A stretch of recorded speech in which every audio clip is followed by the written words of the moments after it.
On a tous un jour entendu cette fameuse histoire.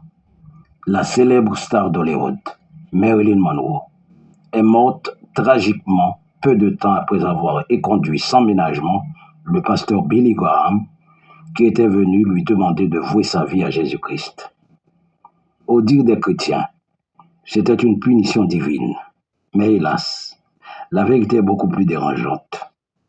Les enquêtes sur la disparition de l'actrice révélaient qu'elle est morte suite à une overdose de médicaments au mois d'août 1962.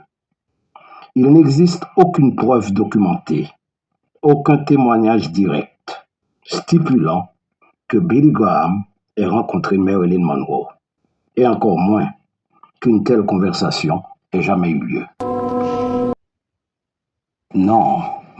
Maintenant, la question qu'il faut se poser: qui ou quoi détermine une intervention divine?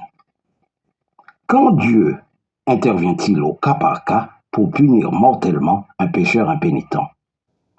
Ou encore, puisqu'on est dans le domaine des interprétations divines, donnez-moi une raison pourquoi Dieu intervient-il pour faucher la vie à 300 000 individus, incluant des bébés, des enfants, des chrétiens, des gens de bien, au cours du terrible tremblement de terre du 12 janvier 2010 à Haïti? Quand du haut de la chair, un ministre de l'Évangile témoigne que Dieu a frappé mortellement un humain parce qu'il a offensé Dieu, ce n'est ni plus ni moins que de la superstition.